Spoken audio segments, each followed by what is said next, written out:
र सबैजनालाई नमस्कार। आजको भिडियोमा विशेष गरी हजुरहरूको लागि एउटा रोचक कुरा लिएर चाहिँ आएको छु।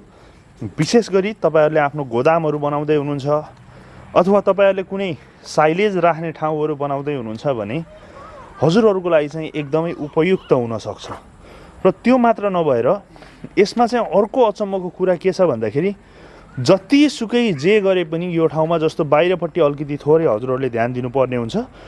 त्यो ध्यान दिनुभयो भने यहाँ भित्र जति पनि जुनसुकै सामान राख्नुस्, यहाँ भित्र कुनै पनि मुसाहरू अथवा कुनै पनि हजुरहरूको चीजहरू सर्पहरू त्यो चीजहरू चाहिँ यो ठाउँमा आउँदैन।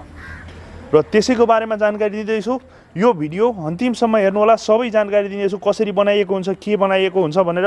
यदि हजुरहरू यस्तै इन्फर्मेसन्सहरू पाउनको लागि तपाईँ अरू आउने दिनहरूमा चाहिँ चाहनुहुन्छ भने यो च्यानललाई चाहिँ सब्सक्राइब गर्न चाहिँ नबिर्सिनु होला र साथमा भएको बेल आइकनलाई पनि तपाईहरुले थिच्न सक्नुहुन्छ।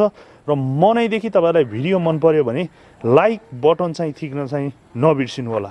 र अब चाहिँ मैले हजुरहरूलाई भन्दैछु, विशेष गरी मुसाहरूबाट बच्नको लागि, सर्पहरूबाट बच्नको लागि, दानाहरू बचाउनको लागि तपाईहरु आफ्नो कुनै गोदाम बनाउनु भएको छ भने त्यो गोदामहरू बनाएर भित्रपट्टि अन्नहरू दानाहरू राखेर त्यसबाट बचाउनको लागि हजुरहरूले बनाउन खोज्नु भएको छ भने मैले हजुरहरूलाई भन्दैछु यल सेप प्लेटफर्म।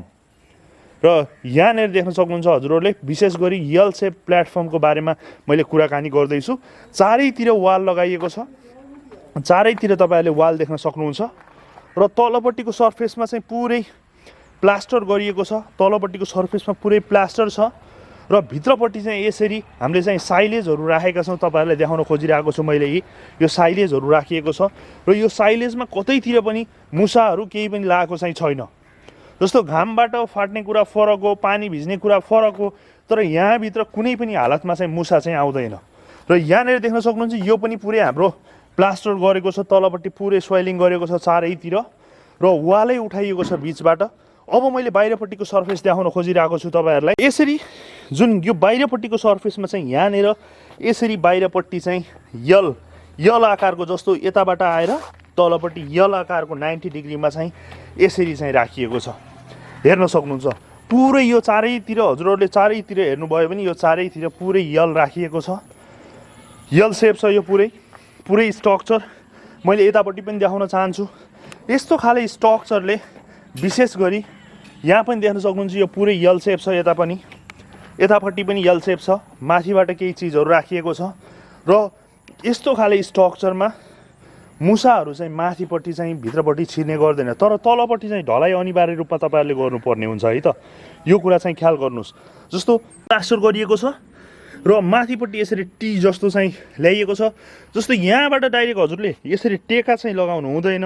नत्र पनि जस्तो मुसा यहाँ गयो भने मुसा कहिल्यै पनि यहाँबाट यहाँ 90 डिग्रीमा यसरी चाहिँ बेन्ड हुन सक्दैन।